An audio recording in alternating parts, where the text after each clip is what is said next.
నమస్కారం గురువుగారు. నమస్కారం అమ్మా. గురువుగారు, గత వీడియోలో చేతబడులు అని చిన్న టాపిక్ వచ్చింది కదా. నిజంగా చేతబడులు అనేవి ఉంటాయా? ఉంటే వాళ్ళ లక్షణాలు ఎలా ఉంటాయి? వాటికి పరిహారం ఏంటి? తెలియజేయండి గురువుగారు. చేతబడి అనేది మీరన్న ప్రశ్న. అవును గురువుగారు.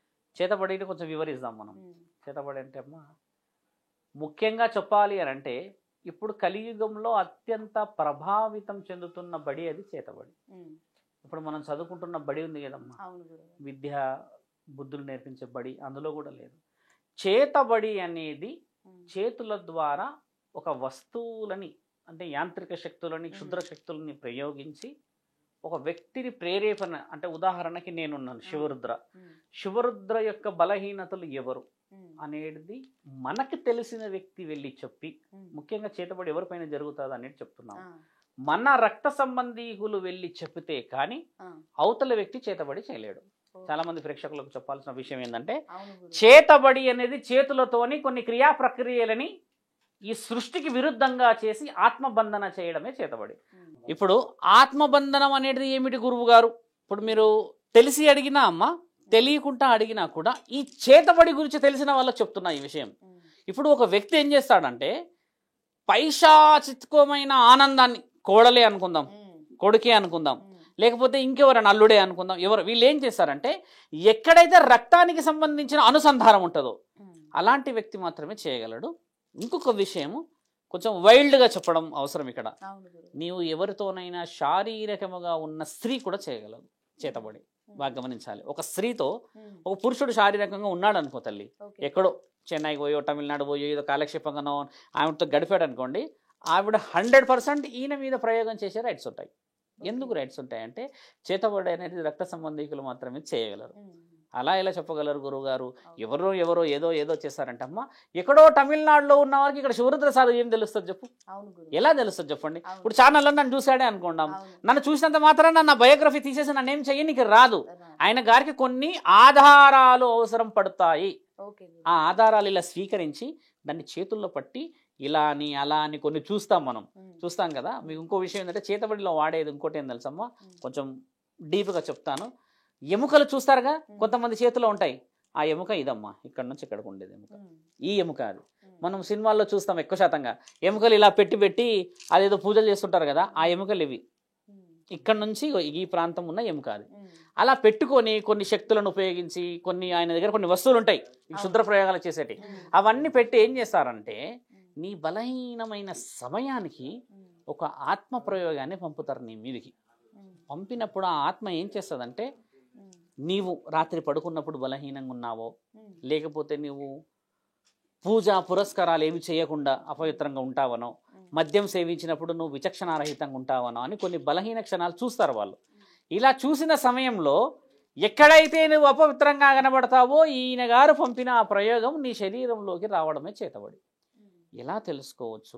ఆయన గారు ఇలా ఈ విధమైన విషయాన్ని ప్రేరేపితుడయ్యాడు అని అంటే, ఆయన గారి యొక్క నిద్ర చాలా చాలా చాలా కోల్పోతాడమ్మా. మొదట ఏ సమయంలో చూసినా మెలుగు ఉంటారు, ఒక విషయం. రెండో విషయము, నలుగురిలో కలవాలి అన్న ఆలోచన ఉండదు. ముఖ్యంగా గుడిలు, ముఖ్యంగా నలుగురిలో ఉన్న సందడి, ఒంటరితనానికి విలువ ఎక్కువిస్తారు. ఎలా కనిపెట్టవచ్చు ఒక వ్యక్తిని అంటే అమ్మ, ఈ కన్ను బొమ్మల్లో చాలా కనిపెట్టవచ్చు మనం. చేతబడి చేసిన వ్యక్తికి ఈ కన్ను మనం ఎంత మాట్లాడినా కూడా భయపడరు. బాగా గమనించాలి. ఆ కళ్ళల్లో కొంతమంది ఉంటారు, ఎంత మాట్లాడినా వీడికి అసలు భయం అనేది పుట్టట్లేదేంది కళ్ళల్లో అంటే, వాడు ఏమనుకుంటాడంటమ్మా, మేమెంత అన్న ఆలోచన ఈ కళ్ళ ద్వారా కనిపెట్టచ్చు. కొంతమందికి తెలుసు, ice can talk many things, మీకు తెలిసిన విషయమే. ముఖంలోనే అన్ని కవలికలు, నవ్వుతూ మాట్లాడితే ఒకటి, ఏడుస్తూ మాట్లాడితే, తిడుతూ మాట్లాడుతున్నట్టు.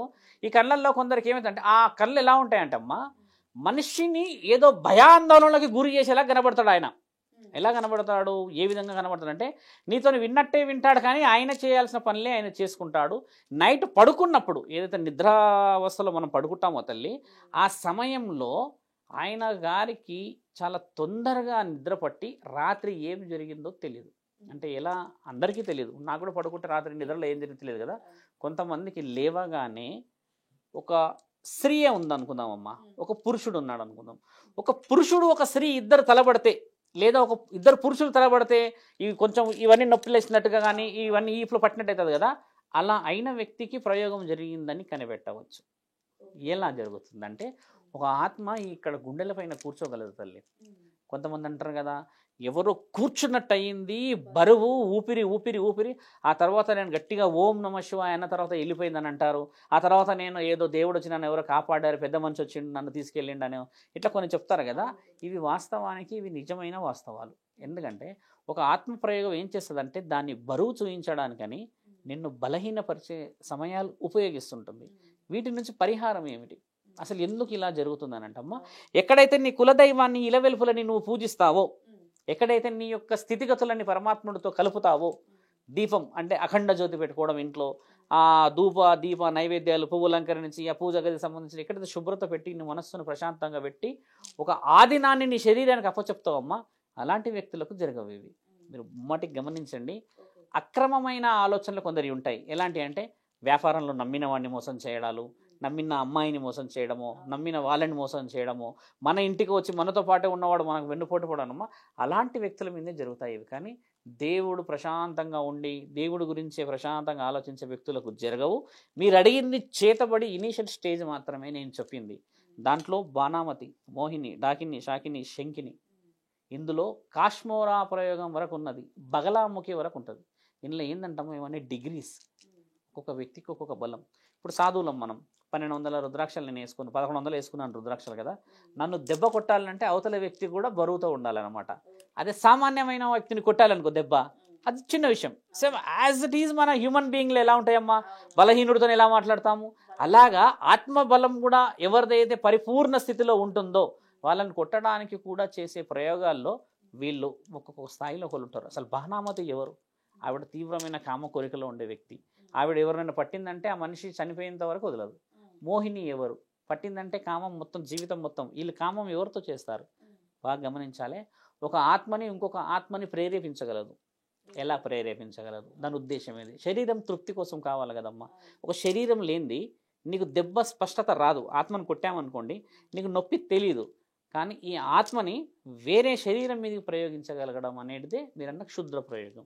ఈ మోహిని పట్టిన వాళ్ళు కొంతమంది ఉంటారు కదా, లోపట లోపట లోపట లోపట పీల్చుకుపోతారు. వాళ్ళు పీల్చుకుపోయి పోయి పోయి ఏమవుతారంటే అమ్మ, వాళ్ళ అనుమతి లేకుండానే ఒకరోజు రాత్రి కన్ను మూసేస్తారు. ఇది కనిపెట్టడం ఎలా అనంటే వాళ్ళు ఏకదాటిగా శ్మశానం వాటి వైపు చూస్తూ ఉంటారు. మీరు గమనించండి, కొంతమంది ఉంటారు బాగా, అలా నేను చాలామంది పర్సనల్గా చూశాను. వాళ్ళు శ్మశాన వాటిక వైపే చూస్తూ మాంసం గురించి తినడమా, మాంసం గురించి మాట్లాడడమా, మద్యం గురించి మాట్లాడడమా చేస్తారు పురుషులు. స్త్రీ అయితేనేమో అమ్మ ఎప్పుడు పడుకొనే ఉంటుంది. బాగా గమనించాలి, పడుకోనే ఉంటుంది ఎప్పుడు. మోహిని ప్రయోగం ఎక్కువ శాతం పురుషుల మీద చేస్తారు, ఎందుకంటే మోహిని అనేది స్త్రీ కదమ్మా. ఇలా ఈ ప్రయోగాలని తెలిసిన గురువులు ఇంకా ఉన్నారు ఇక్కడ. మన దగ్గర ఏమైందంటే కొంతమంది చిన్న చిన్న వ్యక్తులు ఉన్నారు, ఈ ప్రయోగాలు ఆ ప్రయోగాలు 100కి 1000కి కూడా చేసేవాళ్ళు ఉన్నారు కదా.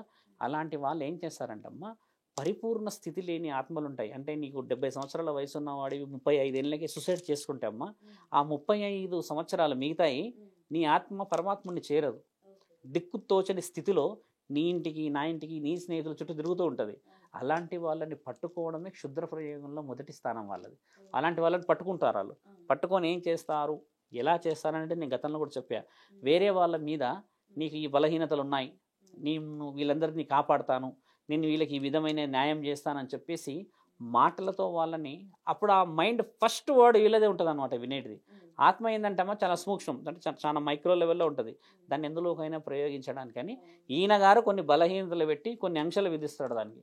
అందులో నుంచి వెళ్ళిపోయి ఆయన చెప్పినట్టే విని ఆయన చేసినట్టే చేయడానికి వచ్చడానికి వల్ల ముఖ్యంగా సహకరణ చేసిన వాళ్ళు సెల్ఫ్ సూసైడ్ చేసుకున్న వాళ్ళు, మద్యం మత్తులో చనిపోతారు, మోసపోయామని చనిపోతారు, యాక్సిడెంట్లు అయినాయని చనిపోతారు. ఇన్ని విషయాలు అయిపోయిన వాళ్ళని సూక్ష్మంగా ఉపయోగించుకుంటూ వచ్చే వాళ్ళదే మీరన్న చేతబడిమ్మ. దానికి పరిపూర్ణ ప్రయోగాలకి దానికి ముమ్మాటికి 1000% ఫలితం ఇచ్చే మార్గాలు ఉన్నాయి. గుడులు, దేవుళ్ళు, దైవము, పూజలు, హోమాలు, ఆ హోమాల్లో పలు హోమాలు, ఇవన్నీ చేయరు మన వాళ్ళు.